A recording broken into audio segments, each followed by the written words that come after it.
నమస్తే BCN news తో మీ ముందున్నది ఆనంద్ రాజ్ కుమార్. ఈనాటి వార్తల ముఖ్యాంశాలు. దక్షిణ భారతదేశ ఆలయాలను సందర్శిస్తున్న డిప్యూటీ సీఎం పవన్ మధుర మీనాక్షి అమ్మవారికి సారే చీర సమర్పణ.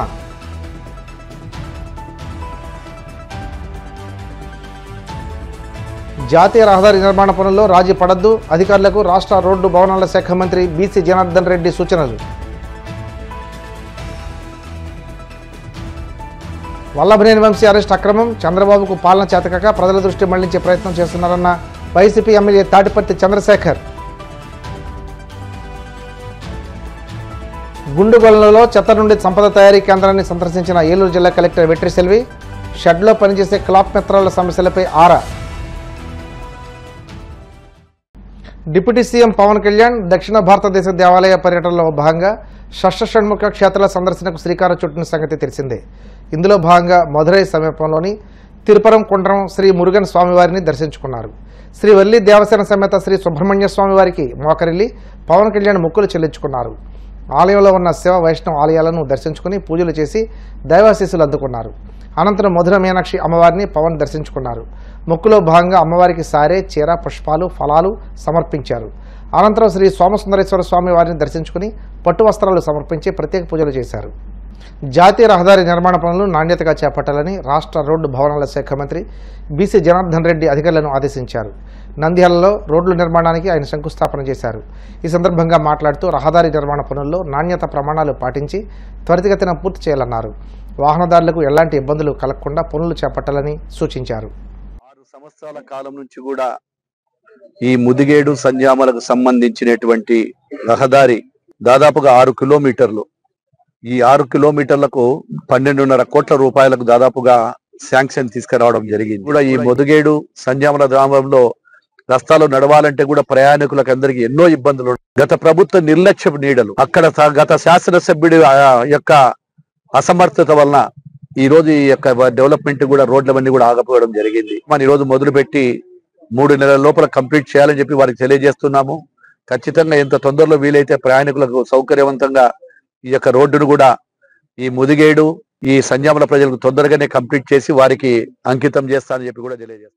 అధికార మదంతో విర్రవీగుతున్న కూటమి నేతలు ఇష్టారాజ్యంగా అరాచకాలు, దుర్మార్గాలు చేస్తున్నారని, అధికారులకు వచ్చిన నాటి నుండి ప్రభుత్వ వైఫల్యాలు నుండి ప్రజల దృష్టిపై మళ్లించడంలో భాగంగా ప్రభుత్వం డైవర్షన్ పాలిటిక్స్ అలవాటు పడిందని ఎర్రగొండపాలెం వైసీపీ ఎమ్మెల్యే తాటిపర్తి చంద్రశేఖర్ ఆక్షేపించారు. ఈ నెల డైవర్షన్ పాలిటిక్స్లో భాగంగా వల్లభనేని వంశీని అరెస్ట్ చేశారని తాడేపల్లిలోని వైసీపీ కేంద్ర కార్యాలయంలో ఆయన మీడియాతో మాట్లాడారు. చంద్రబాబు పాలనలో మహిళలకు, మందిరాలకు రక్షణ లేకుండా పోయిందని, న్యాయస్థానాలు, చట్టాలపై ప్రభుత్వానికి గౌరవం లేదని దుయ్యబట్టారు.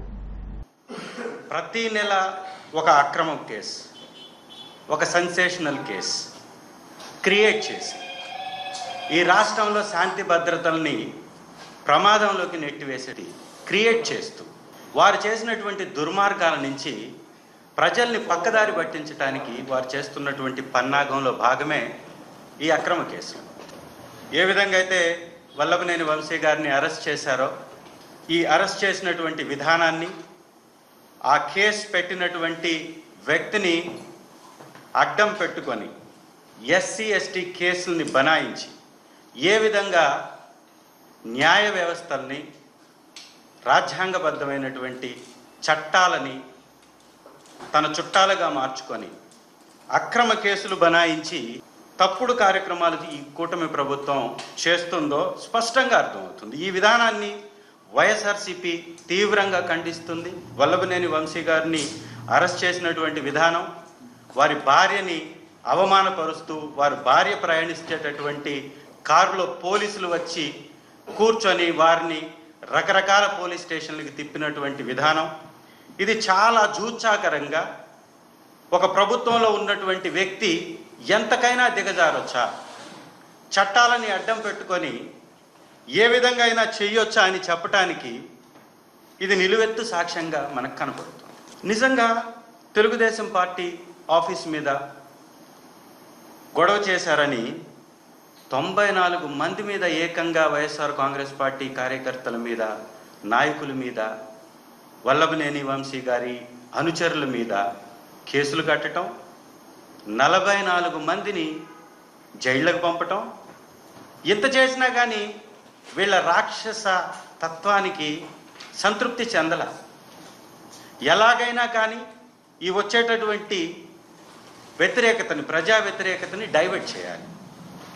ప్రతి నెల ఒక సెన్సేషన్ కేసుని క్రియేట్ చేయాలి. ఆ క్రియేట్ చేసి ఆ కేసులోనే ప్రజల యొక్క అటెన్షన్ని డైవర్ట్ చేయాలి. ఇది వారి పన్నాగం కాబట్టి పక్కా ప్రణాళికతోటి ఒక్కొక్క నెల మీరు గమనించినట్లయితే ఒక్కొక్క నెల ఒక్కొక్క కేసు. ఈ కేసులు పెడుతుంది ఎవరి మీద? కేవలం వైఎస్ఆర్ కాంగ్రెస్ పార్టీ నాయకుల మీద, సానుభూతి పరుల మీద. ఇవాళ ఈ రాష్ట్రంలో తెలుగుదేశం పార్టీ నాయకులు వ్యవహరిస్తున్నటువంటి తీరు, జనసేన నాయకులు వ్యవహరిస్తున్నటువంటి తీరు, చట్టాలను వారు ఉల్లంఘిస్తున్నటువంటి విధానం, పోలీస్ వ్యవస్థని వారి జేబు సంస్థగా మార్చుకుంటున్నటువంటి తప్పుడు సంస్కృతి ఒకటా రెండా ప్రతిరోజు నిత్యకృత్యంగా మారిపోయింది. ఏలూరు జిల్లా భీమడోలు మండలం గుండుగొల్లం గ్రామంలో చెత్త నుండి సంపద తయారీ కేంద్రాన్ని జిల్లా కలెక్టర్ వెట్రిసెల్వి సందర్శించారు. ఈ సందర్భంగా కేంద్రంలో వ్యర్థాల నుండి తయారవుతున్న వర్మీ కంపోస్ట్ ఎరువు తయారీ, వినియోగం, క్రయం తదితర వివరాల గురించి నిర్వాహకులను అడిగి తెలుసుకున్నారు. షెడ్లో పనిచేసే క్లాప్ మిత్రాలతో ముఖాముఖి అయ్యి వారి సమస్యలు అడిగి తెలుసుకున్నారు.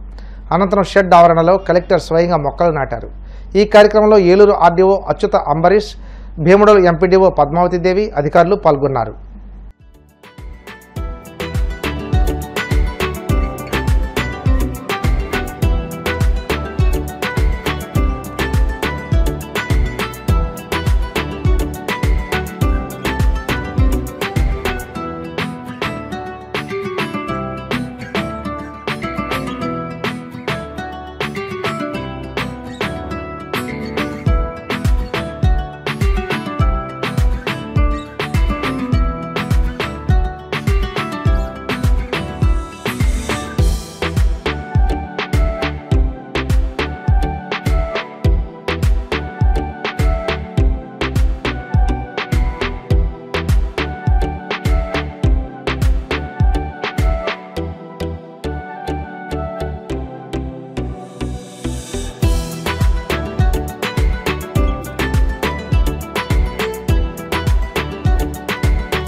కార్యకర్తలకు ఏ కష్టం వచ్చినా అన్ని విధాలుగా అండగా ఉంటానని, గ్రామ వార్డు స్థాయి నుండి పార్టీని బలోపేతం చేస్తానని వైసీపీ కాకినాడ జిల్లా నూతన అధ్యక్షుడు దాడిశెట్టి రాజా అన్నారు.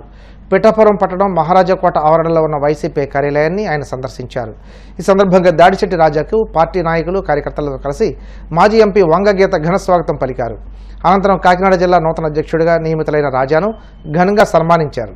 మాజీ ముఖ్యమంత్రి శ్రీ జగన్మోహన్ రెడ్డి గారికి కృతజ్ఞతలు తెలియజేసుకుంటూ, అదేవిధంగా మొట్టమొదటిసారిగా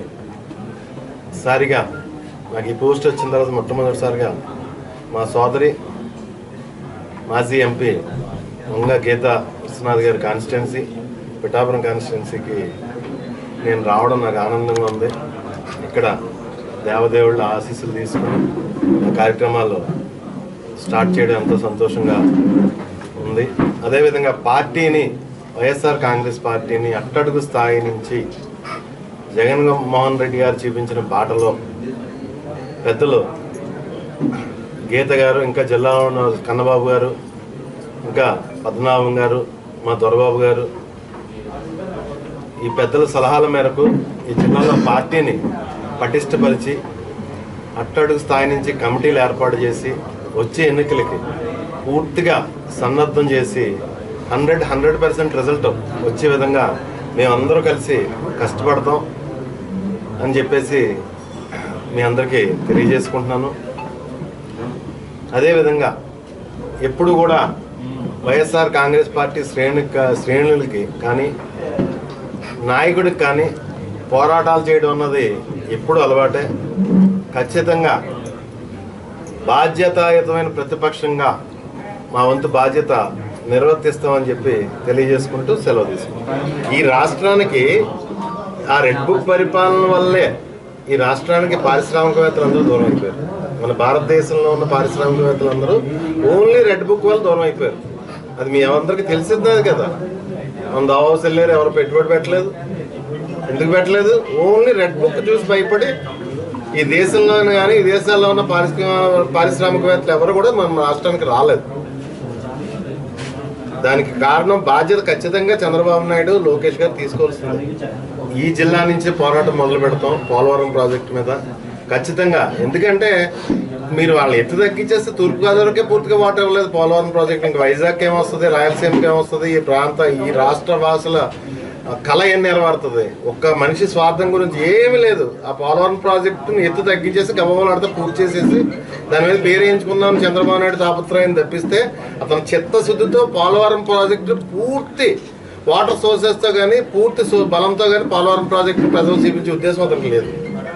తూతూ మంత్రంగా ఉమ్ముతడి కింద ఏదో ప్రాజెక్ట్ నల్ల పూర్తి చేసి అతని పేరు సంపాదిందాం అని ఒక తాపత్రయం తప్పితే చిత్తశుద్ధి అయితే లేదు. పోలవరం ప్రాజెక్ట్ వ్యాప్తంగా కూడా పార్టీ యంత్రాంగాన్ని పటిష్టం చేయడానికి సంస్థాగత నిర్మాణాన్ని గ్రామ స్థాయి నుంచి, వార్డు స్థాయి నుంచి రాష్ట్ర స్థాయి వరకు పటిష్టంగా ఏర్పాటు చేయడానికి అనుబంధ సంస్థలు, అదేవిధంగా పార్టీ కేడర్ అంతా కూడా ఉత్తేజపరచడానికి నిర్ణయం తీసుకోవడం జరిగింది. అందులో భాగంగానే గత నెల నుంచి కూడా ఈ ప్రాసెస్ జరుగుతోంది.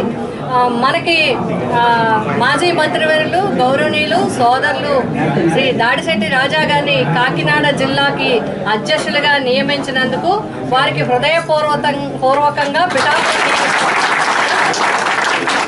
శుభాకాంక్షలు తెలియజేస్తూ మరి సక్సెస్ఫుల్గా విజయవంతంగా తప్పకుండా రాజా గారు కూడా అనుకుంటే పటిష్టంగా పని చేయగల వ్యక్తి, అందరి చేత చేయించగల వ్యక్తి. మరి ఆయన ఎందుకంటే నేను ఈ విషయం ఎందుకు చెప్తున్నానంటే తుని నియోజకవర్గంలో అధికారంలో ఉన్నప్పుడు, అధికారంలో లేనప్పుడు కూడా క్యాడర్ని పట్టుకుని మరి కాపు కాచి కాపాడిన వ్యక్తిగా ఆయనకి తుని నియోజకవర్గంలో పేరున్న చక్కగా స్పందించే వ్యక్తి. మరి ఈరోజు ఆయన జిల్లా అధ్యక్షులుగా రావటం, మరి కోరిన వెంటనే మొట్టమొదటి విజిట్ ఆడపడుచు నియోజకవర్గం అయిన పిఠాపురం నియోజకవర్గానికి నా అభివృద్ధి నాయకులు కార్యకర్తలు వారికి ధన్యవాదాలు తెలియజేస్తున్నాను. ఇప్పుడు కాసేపు ప్రకటనలు.